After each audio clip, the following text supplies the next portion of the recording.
My question for you is, the book is a real challenge. You're challenging the readers into taking the path of self-inquiry in a very serious way, which is self-knowing, proceeding, taking the spiritual quest.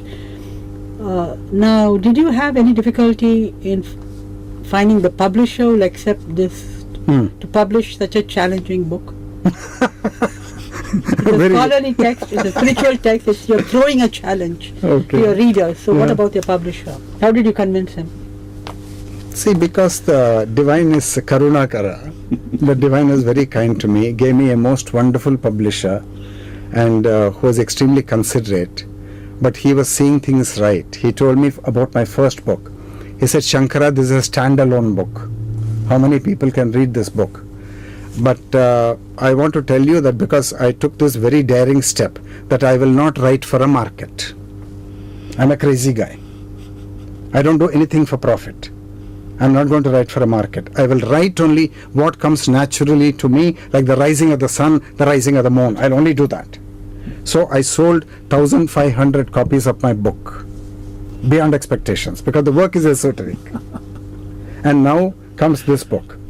Now, my publisher actually helped me even to give this name. He said, take this name, Self-Realization Through Self-Knowing, because people have to understand what you're talking. And the moment you use self-realization, self-knowing, people will understand. So, he guided me. He said, again, you come up with a standalone book. Therefore, go for a print on demand. Okay, I'll help you out. Go for a print on demand. And so the book is... but I want only genuine seekers to read the book. For others, it's a waste. It's not intended for, it's not a populist work.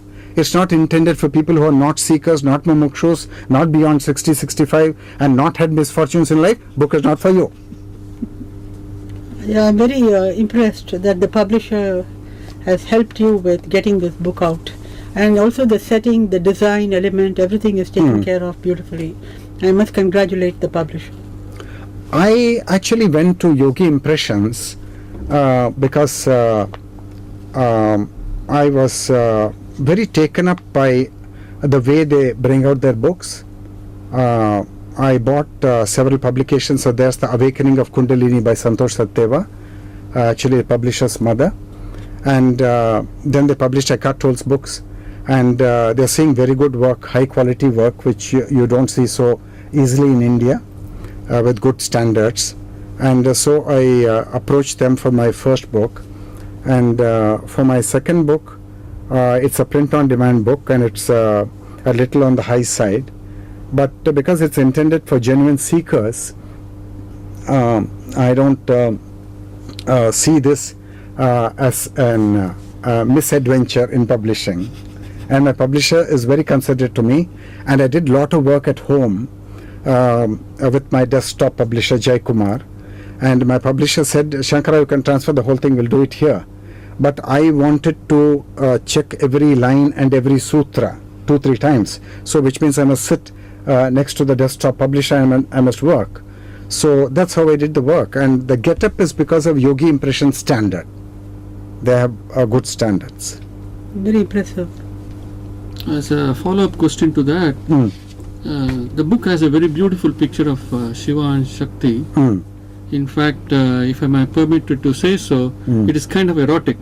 It is. And it is a book, it's a spiritual book on self-realization through self-knowing. And it is pretty audacious to have such a thing on the cover. So what prompted you to pick this?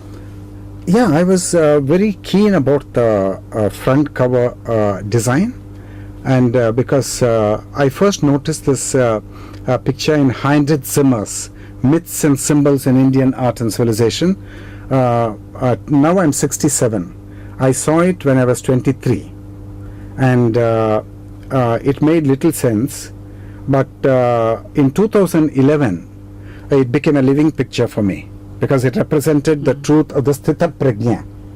The Sthita Prajna is described by Bhagavan Krishna in the 2nd chapter of the Bhagavad Gita, and Shakti has come home to Shiva. So, after all her mad roaming in the world, she has come home to Shiva. So she has fallen silent. and that is self-realization. So the picture represents, it's a mythic image of self-realization. So I had to persuade my publisher that he should take this because it conveys the truth of the book. And if you see it as an erotic thing, that can only be because the self is jinxed in Artha and Kama. For a self which is jinxed in Artha and Kama, which is jinxed in the materialistic world, it will see things the wrong way. But the picture has a different meaning. Because it reminds you of a sculpture in Khajuraho. The erotic sculpture of Khajuraho. Yeah, Khajuraho is erotic sculpture, but not this actually, not this, no. You've got to look at it carefully. Look at it very, very carefully. It's goes back to Kalinga temple in Orissa, and presently in the British Museum. The sculpture is actually there in the British Museum. Thank you.